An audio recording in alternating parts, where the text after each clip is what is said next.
بسم الله الرحمن الرحيم. سكشننا بإذن الله النهاردة هيكون عن الهارت ساوند، عن أصوات القلب. هل القلب أصوات؟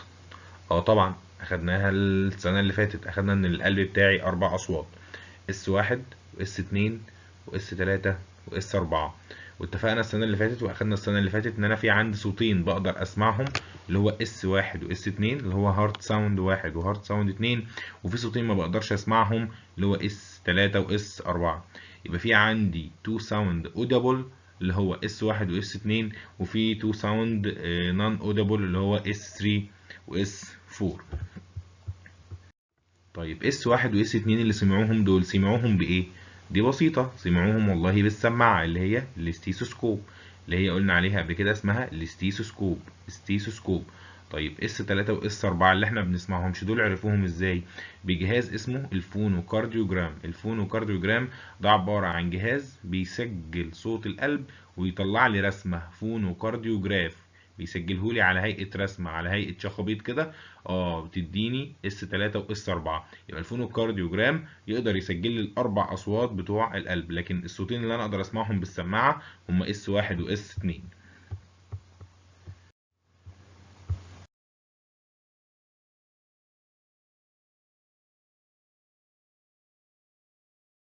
قبل ما ندخل في تفاصيل الهارت ساوند وكل ساوند بيتكون من ايه وبيحصل امتى وكده، تعالوا في الاول كده نعرف انترودكشن بسيطه عن الهارت بتاعنا بيتكون من ايه كمراجعه.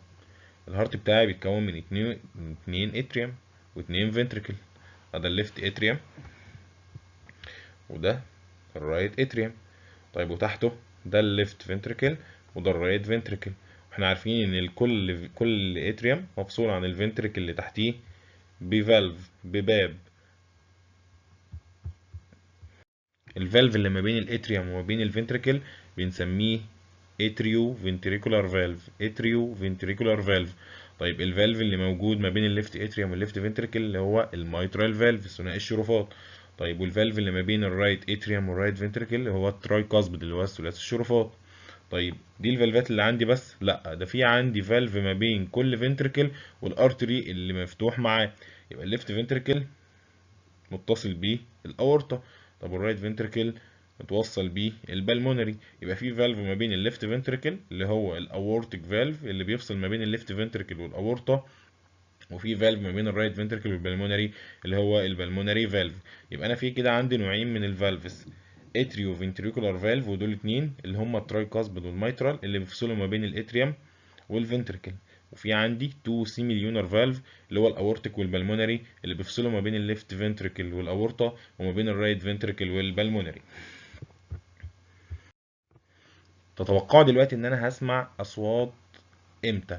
لما الفالف بتاعي يقفل، لما الباب يقفل، ولا والفالف بتاعي مقفول او الفالف بتاعي مفتوح؟ لا، اكيد لما يكون الباب بيقفل. لكن طول ما الباب بتاعي مفتوح او طول ما الباب بتاعي مقفول اكيد مش هسمع صوت. يبقى اكبر اسباب من اسباب الهارت ساوند هي ان الباب بتاعي يقفل. يبقى عايزين دلوقتي نعرف البيبان دي او الفالفز دي هتقفل امتى. يبقى اول ما تقفل هسمع الصوت. طيب ده اللي مسؤول بس عن الاصوات؟ لا، تعالوا كده نشوف السبب التاني، اللي هو لو انا عندي كوبايه وبصب فيها ميه، بحط فيها فلويد كتير، اندفاع الميه ده على الازاز ده او على الكوبايه مش هيعمل صوت؟ يبقى ده تاني حاجه ممكن تولد عندي صوت. يبقى الحاجات اللي بتخليني اسمع اصوات القلب او في عندي اصوات القلب ان انا اسمع الباب وهو بيتقفل، ده اول حاجه. تاني حاجه لو انا في عندي اندفاع فلويد، اندفاع بلد، اندفاع البلد ده مره واحده بيولد عندي صوت. يبقى ده هي الاسباب اللي مسؤوله عن اصوات القلب. يبقى المفروض دلوقتي ان احنا نعرف في الكاردياك سايكل، نقول الكاردياك سايكل كده على السريع، ونعرف امتى الفالفز دي بتقفل، امتى البيبان دي بتقفل، وايه هي المراحل اللي بيكون فيها اندفاع بلد علشان اسمع فيها اصوات. واتفقنا ان انا في عندي اربع اصوات: اس واحد، اس اتنين، اس تلاتة، واس اربعة. اس واحد واتنين دول بقدر اسمعهم وسمعناهم بالاستيثوسكوب، واس تلاتة واس اربعة ما بقدرش اسمعهم، لكن قدروا يسجلوها بجهاز اسمه الفونوكارديو جرام. طيب الكاردياك سايكل باختصار كانت بتتكون من ايه؟ والله كان في عندي الاول ان الاتريوم بتاعي يملى بلد. طيب بعد ما يملى بلد كان يحصل فيه كونتراكشن علشان افضي البلد اللي موجود فيه. يبقى حصل فيه كونتراكشن، يبقى الاتريال سيستول او الاتريال كونتراكشن. طيب بعد كده البلد اللي كان موجود فوق ده بقى موجود عندي دلوقتي في الفنتركل. المفروض ان الفنتركل يخرج البلد اللي موجود فيه فيعمل فنتريكولار سيستول. طيب بعد ما البلد اللي ده خرج منه خلاص راح الاورطه، المفروض بقى يعمل فنتريكولار دايستول علشان يبدا يستقبل البلد دلوقتي من الاتريوم اللي فوقيه، يبقى فنتريكولار دايستول. يبقى الكاردياك سايكل احنا قلناها باختصار سريع قوي، عباره عن اتريال سيستول وفنتريكولار سيستول وفنتريكولار دايستول. طيب بس الفنتريكولار سيستول والفنتريكولار دايستول ما بيحصلوش بالسهوله دي، لا ده كل واحده فيهم كانت بتحصل على 3 خطوات. يبقى الكاردياك سايكل كانت بتتكون من الاتريال سيستول والفنتريكولار سيستول، كان بيحصل على 3 خطوات. الخطوه الاولانيه ايزومتريك كونتراكشن فيز، الخطوه الثانيه ماكسيمم ايجكشن فيز، الخطوه الثالثه ريديوسد ايجكشن فيز. طيب الفنتريكولار دايستول برضو كان بيحصل على 3 خطوات، ايزومتريك ريلاكسيشن فيز، رابid فيلينج فيز، والريديوسد فيلينج فيز. هنحكي الكاردياك سايكل تاني كده، بس عايز وانا بحكي تبقى مركز مع شكل الفالف بتاعي عامل ايه، شكل الفالفات بتاعتي عامله ايه، الاترو فنتريكولار فالف بتاعي شكله عامل ايه، والسيميليونر فالف شكله عامل ايه. هنحكي الكاردياك سايكل، هناخد النص كاني بتكلم دلوقتي عن الليفت سايد والرايت سايد، نفس الاحداث اللي بتحصل في الليفت سايد بس مع اختلاف البريشر. طيب الكاردياك سايكل قلنا بتبدا بالاتريال سيستول. طيب علشان يحصل اتريال سيستول والبلد ينزل دلوقتي من الاتريا للفنتركل، ايه اللي هيحصل؟ والله اكيد لازم الفالف اللي ما بينهم اللي هو الاتريو فنتريكولار فالف اللي هو الميترال فالف يكون مفتوح. طيب هل دلوقتي هسمع صوت نتيجة الفالف؟ لا، بس في عندي اندفاع بلد، بس نركز فيها دلوقتي. يبقى الفالف بتاعي مفتوح. طب اخبار الاورطه ايه؟ الاورتيك فالف، والله الاورتيك فالف مقفول، لان مش هيفتح الا لما يكون في ventricular contraction، وانا دلوقتي في الاتريال كونتراكشن او الاتريال سيستول. يبقى في الاتريال سيستول الاتريو فنتريكولار فالف مفتوح. طيب والاورتيك فالف مقفول. تمام. نيجي للخطوه اللي بعد كده، ان البلود بتاعي دلوقتي بقى كله موجود فين؟ في الفنتريكل. الفنتريكل المفروض يعمل عندي ventricular contraction او ventricular systole، بس اتفقنا ان هو بيحصل على 3 مراحل. طيب ايه المرحله الاولى؟ ايزومتريك كونتراكشن فيز. ايه اللي بيحصل؟ والله الفنتريكل بتاعي بيقفل الفالف، بيقفل الاتريو فنتريكولار فالف، الفالف اللي ما بينه وما بين الاتريوم، علشان يبقى زي اوضه مغلقه. طيب بيعمل كده ليه؟ علشان يقيس كمية البلد اللي فيه او يولد قوة بناء عليها هيضخ البلد في المرحلة اللي بعدها اللي هي الماكسيمم ايجكشن فيز. يبقى في المرحلة الاولانية اللي هي ايزومتريك كونتراكشن فيز حصل كونتراكشن بس ايزومتريك، يعني ما حصلش فيه شورتنج للمصل، ما نتجش عنه شغل، لا ده هو زي ما يكون بيحسب كمية البلد اللي فيه قد ايه، بيولد قوة طاقة او بيولد قوة، بيحسب كمية البلد اللي عنده اللي بناء عليها هضخها في المرة اللي بعدها اللي هي الخطوة اللي بعدها اللي هي الماكسيمم ايجكشن فيز. يبقى ايه اللي حصل عندي في الخطوه دي؟ اخبار الفالف بتاعي ايه؟ الاتريو فنتريكولار فالف قفل. يبقى هسمع صوت ولا مش هسمع صوت؟ يبقى هسمع صوت. تمام. طب اخبار الاورتيك فالف؟ لا ده انا قلت دلوقتي الفالفات بتاعتي كلها مقفوله، يعني الاورتيك فالف بتاعي مقفول. يبقى احنا كده خلصنا الايزومتريك كونتراكشن فيز. نيجي بقى للخطوه اللي بعدها اللي هي الماكسيمم ايجكشن فيز. انا محتاج اعمل ايه في الماكسيمم ايجكشن فيز؟ خلاص ولدت ضغط، ولدت قوه كبيره لحد ما الضغط بتاعي اللي جوه بقى اعلى من الضغط اللي موجود في الاورطه، فالبلد هيزق الفالف، قوه الضغط دي هتزق الفالف بتاع الاورطه، فالاورتيك فالف يفتح، فيبدأ البلد يندفع من الفنتركل بكمية كبيرة، علشان كده اسمها ماكسيمم ايجكشن فيز. ماكسيمم ايجكشن فيز. طب تمام، اخبار الفالفات بتاعتها عاملة ايه؟ الفالف اللي ما بين الاتريوم والفنتركل مقفول، يبقى مفيش صوت. طب الفالف اللي ما بين الفنتركل والاورطة مفتوح، برضو مفيش صوت. يبقى ده في الماكسيمم ايجكشن فيز. طيب فضل عندي شويه بلد، ده هضخهم بقى في الريديوزد ايجكشن فيز. طيب نيجي بقى للخطوه اللي بعدها، كده خلاص الفنتركل بتاعي فضى كل البلد اللي موجود فيه، وهندخل بقى في مرحله الفنتريكولار دايستول.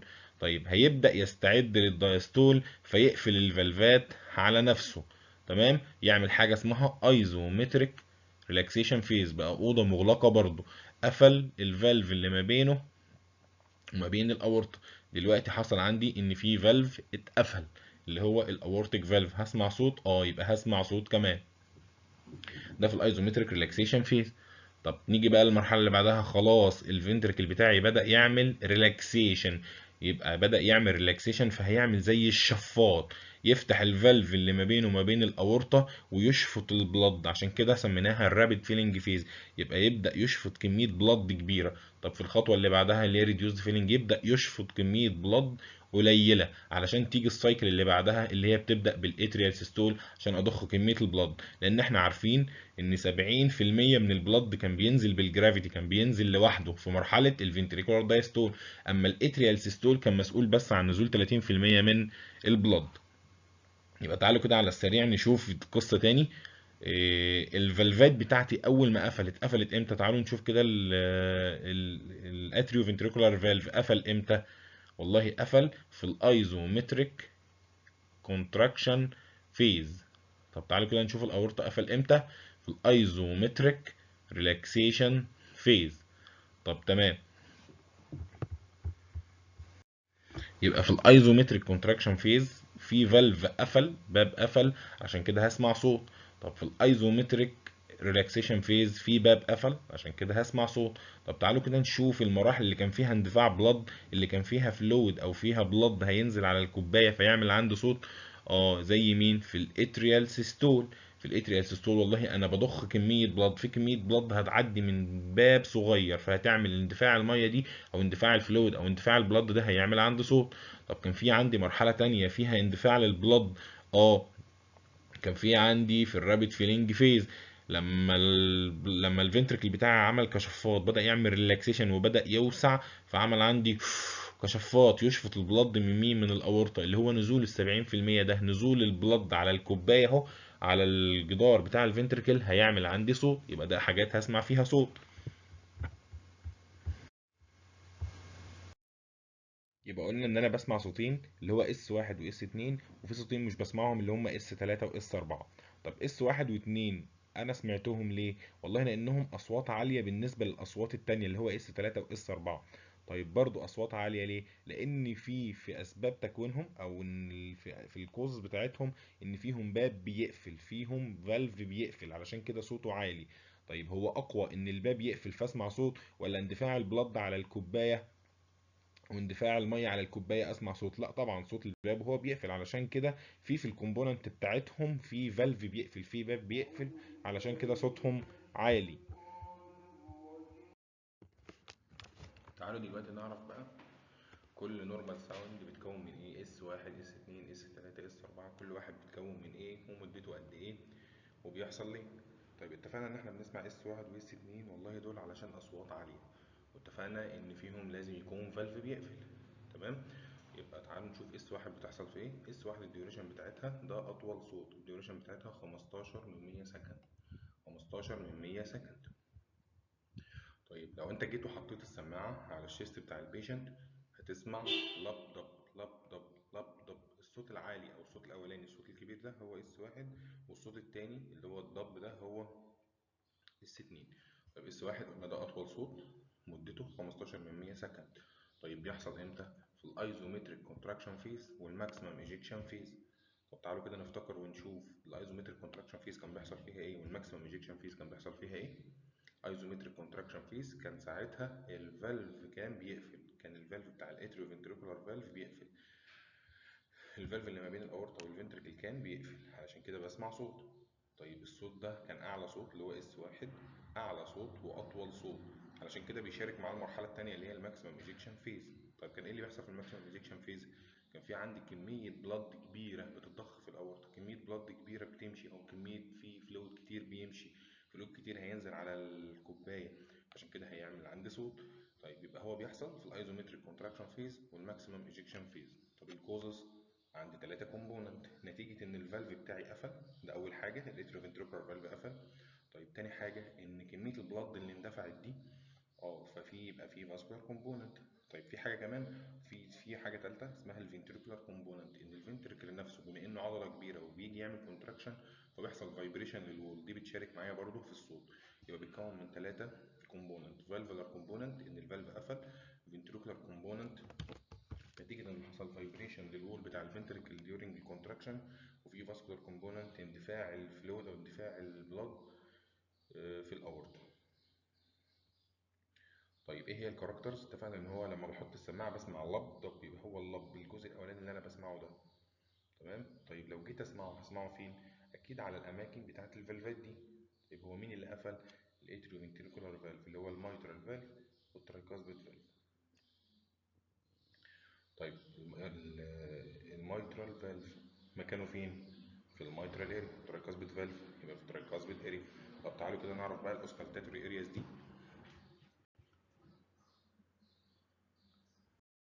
في الرسمه اللي قدامكم دي موجود عندي الاوسكالتاتوري اريا، الاماكن اللي انا اقدر احط عليها السماعه واسمع بيها. الميترال اريا والترايكاسبيد اريا، الاثنين اريا اللي تحت دول. طب الميترال اريا دي موجوده فين؟ في الليفت فيفث انتركوستال سبيس في الميد كلافيكولار لاين. ليفت فيفث انتركوستال سبيس في الميد كلافيكولار لاين. طب الترايكاسبيد اريا موجوده في الليفت فورث انتركوستال سبيس نير الاسترنوم. طيب اعرف اوصل ازاي لكل سبيس او كل رب، او اقدر ازاي اعد الرب؟ عندي دلوقتي لو انت مشيت على بدايه الاسترنوم، لو انا لسه بادئ بالاسترنوم دلوقتي، في عندي نوتش اسمه الاسترنال نوتش، اسمه الاسترنال نوتش.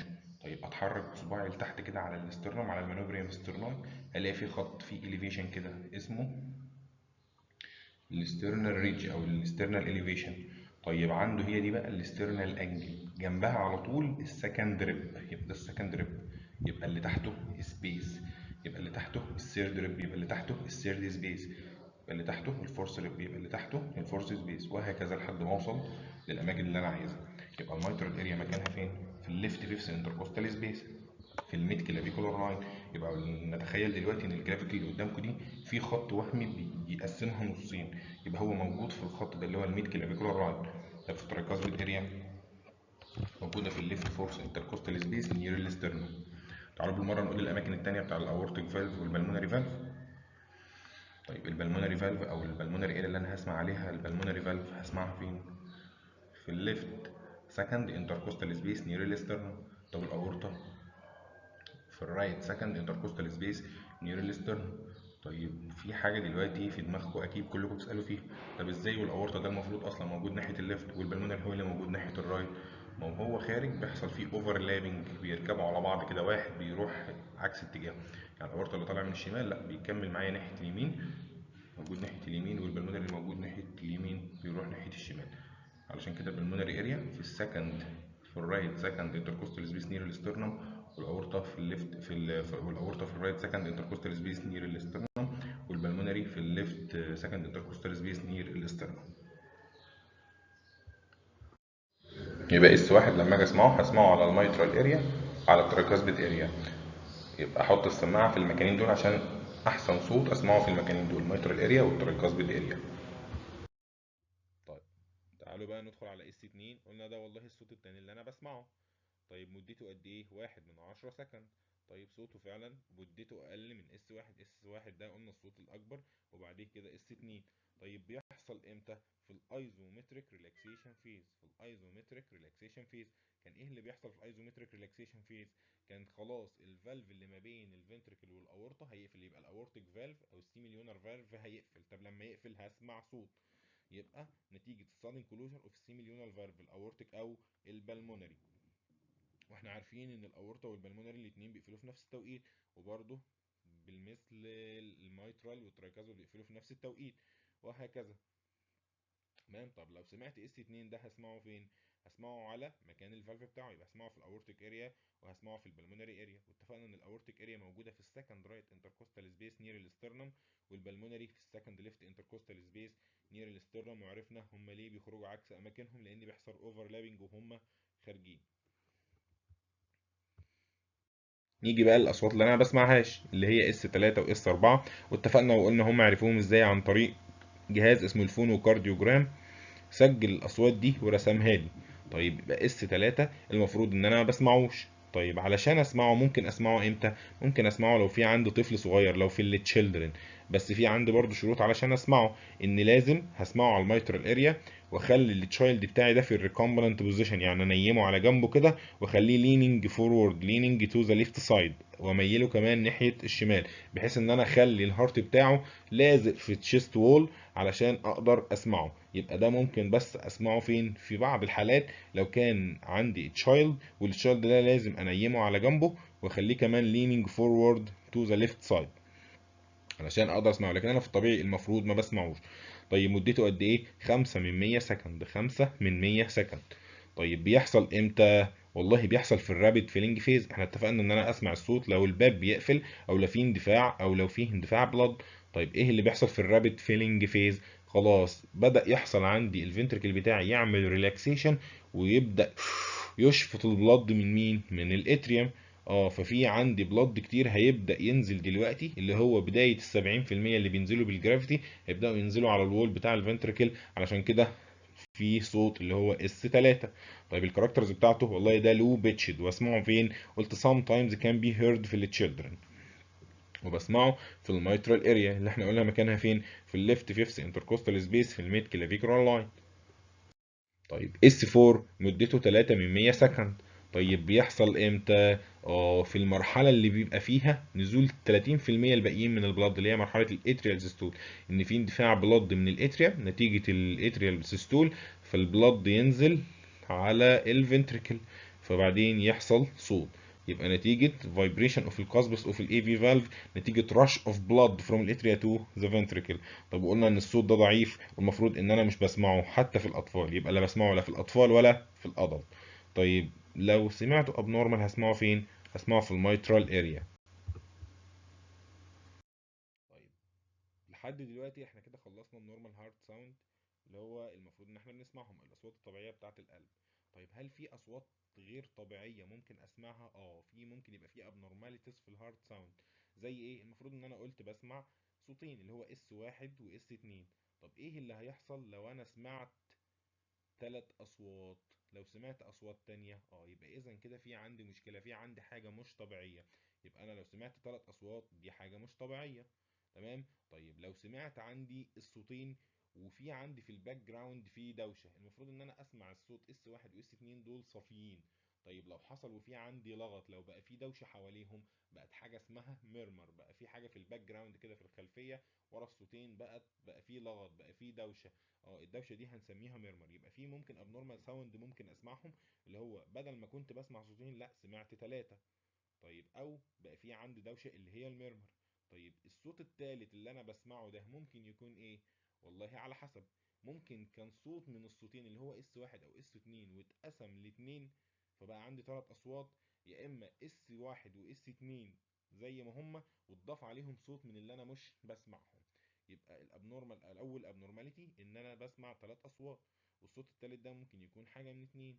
يا اما اس واحد اتقسم لاتنين، يا اما اس اتنين اتقسم لاتنين وبالتالي هسمع تلات اصوات، يا اما في سبب تاني خالص ان اس تلاتة او اس اربعة واحد فيهم اتضاف على الصوتين دول فسمعت تلات اصوات. طيب اول حاجة اللي حصل فيها سبليتنج وفي الهارد ساوند، او حصل دوبليكيشن، ان بدل ما بسمع اس واحد واس اتنين كل واحد فيهم صوت بس، لا ده في واحد فيهم اتقسم لاتنين. يا اما حصل سبليتنج للفيرست هارد ساوند، يا اما حصل سبليتنج للسكند. وحصل كده ليه؟ طب لو حصل سبليتنج للفيرست هارد ساوند، المفروض ان احنا متفقين ان الميترال فالف والترايكاسبيد فالف المفروض ان هما بيقفلوا مع بعض، والاورتيك فالف والبلمونري فالف المفروض والبلمونري فالف المفروض بيقفلوا مع بعض. طب فرضا لو حصلت فيه مشكله وواحد فيهم سبق التاني، يبقى هسمع الصوت بس مقسوم. يبقى سبليتنج اوف الفيرست هارد ساوند، اتفقنا ان الفيرست هارد ساوند هو اللي مسؤول عنه الاتريو فنتريكولار فالف لما بيقفلوا. طيب المفروض الميترال والترايكاسبيد يقفلوا مع بعض.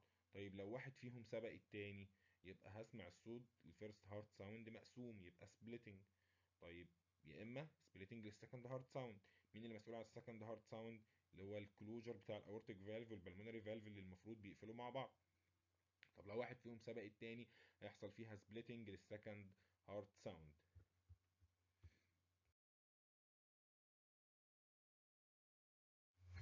لو الصوت التالت بقى ماهوش سبليتنج، ممكن يكون ايه؟ قلت والله يا اما انا الصوت التالت اللي هو الاس 3 اتضاف لاس واحد واتنين عشان كده سمعت تلات اصوات، يا اما انا سمعت اس واحد واتنين اس واحد واتنين واتضاف عليهم الصوت الرابع علشان كده سمعت تلات اصوات. يبقى الحالة دي بنسميها تريبل او جالوبريزم. يبقى ايه اللي حصل؟ ضفت صوت من الاصوات اللي انا مش بسمعها لاس واحد واتنين علشان كده سمعت تلات اصوات. طيب ممكن قلت هسمع الثيرد هارت ساوند هيتضاف عليهم وهنسميها بروتو دايستوليك جالوب، يا اما هسمع الفورس هارت ساوند مع اس واحد واتنين وهنسميها بري سيستوليك جالوب. الابنورماليتي التالتة اللي قلنا عليها الوش او اللغط او النويز اللي موجوده في الباك جراوند ده. يبقى انا بسمع اس واحد واتنين، بس بدل ما بسمعهم صافيين لا ده بسمع فيهم دوشه، اللي هو سميناها ميرمر. يبقى ايه هو الميرمر؟ والله ده abnormal noisy sound heard over the heart other than the heart sound. تمام. طب ايه هي الميكانيزم او ليه بيحصل عندي ميرمر؟ والله في الطبيعي لو مفيش عندي مشكله ان البلد بتاعي اتفقنا ان هو بيبقى ماشي لامينر، بيبقى ماشي سريان هادئ، طبقات فوق بعضها، فمفيش في ما بتعملش صوت. طيب لو حصل عندي مشكله والفالف بتاعي ضاق او الباب بتاعي ضاق والطبقات بدأت تدخل في بعضها، ده دلوقتي بقى مبقاش اسمه سريان هادئ، لا بقى اسمه تربلنت بلاد فلو، بقى سريان غير هادئ او غير مستقر. فالطبقات دي تبدأ تحتك مع بعضها وتعمل عندي صوت. الصوت ده بقى هو الميرمر. طيب ايه انواع الميرمر؟ في عندي ثلاث انواع، يا اما سيستوليك ميرمر، يا اما دايستوليك ميرمر، يا اما كونتينوس ميرمر. طب السيستوليك ميرمر من اسمه يبقى بيحصل او بسمعه في وقت الفنتريكولار سيستول. طب الدايستوليك ميرمر ده بيحصل في وقت الفنتريكولار دايستول. طب الكونتينوس ميرمر لا ده بيبقى شغال معايا طول الفتره بتاعتي او طول الكاردياك سايكل في السيستول والدايستول، او اسمه ماشينري ميرمر.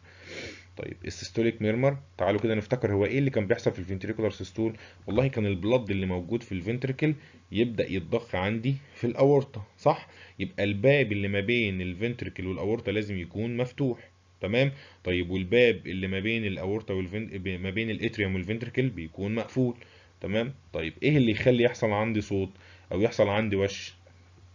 نتيجة ان الباب اللي ما بين الفنتركل والاورطة ده لازم يكون مفتوح. طب لو حصل وعندي الباب بتاعي ده بقى ضيق والبلد بتاعي خارج، مش هيبدأ يتشكل مع بعضه ويعمل عندي دوشة؟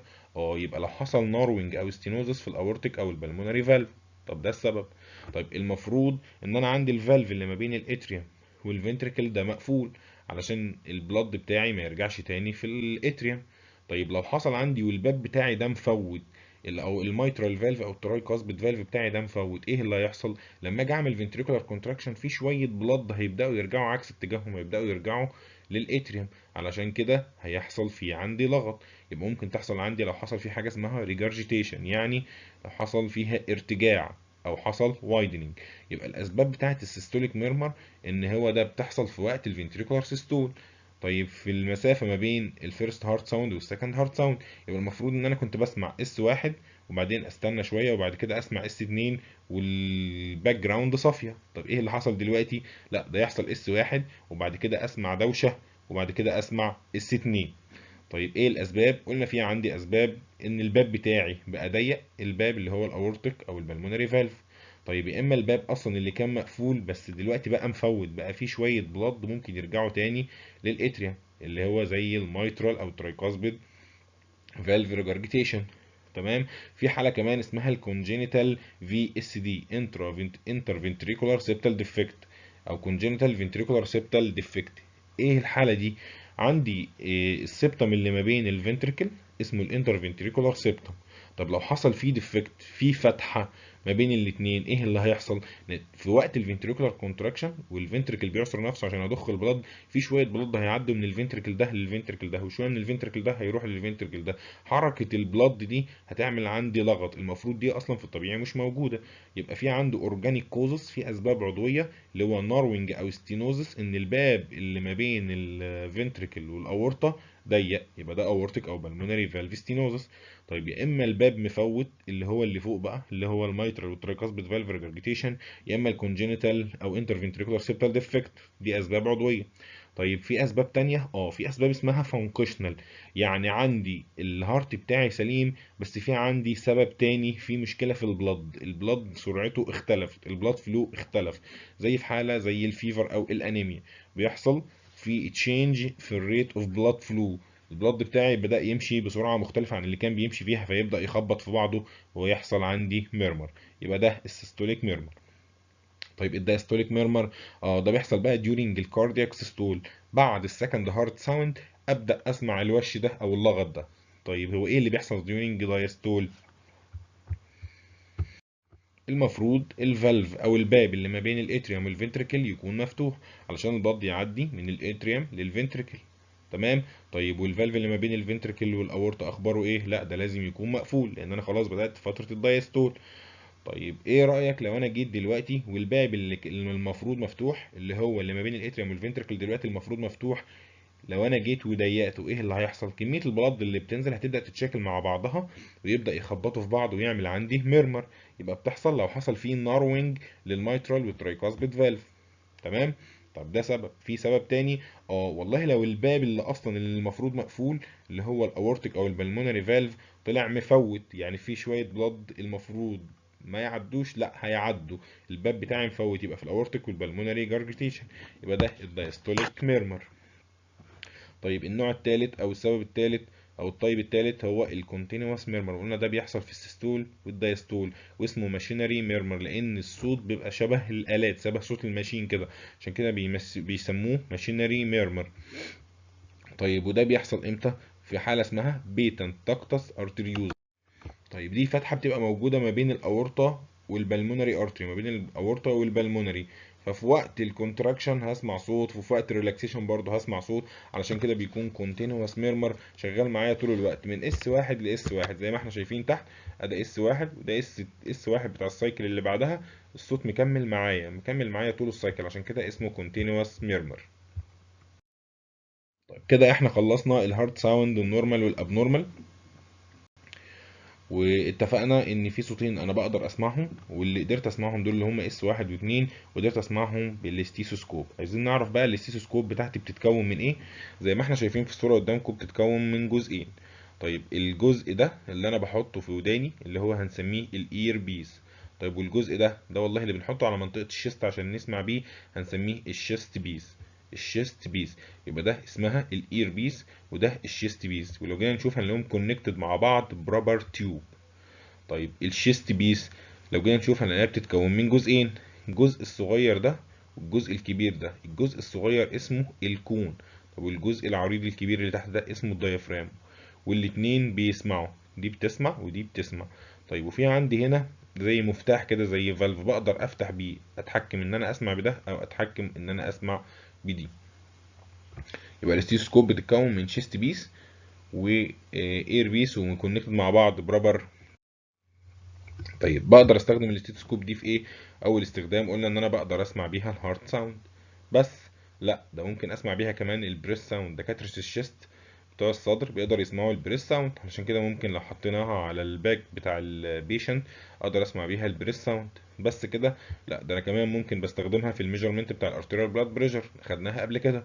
طيب بس كده؟ لا في كمان وظيفة، ان انا بقدر لو حطيتها على الابدومين اقدر اسمع الانتستينال ساوند، يبقى بستخدمها في الاوسكالتيشن بتاع الهارت ساوند، اوسكالتيشن اوف البريس ساوند، اوسكالتيشن اوف الانتستينال ساوند، وميجرمنت اوف الارتيريال بلاد بريشر.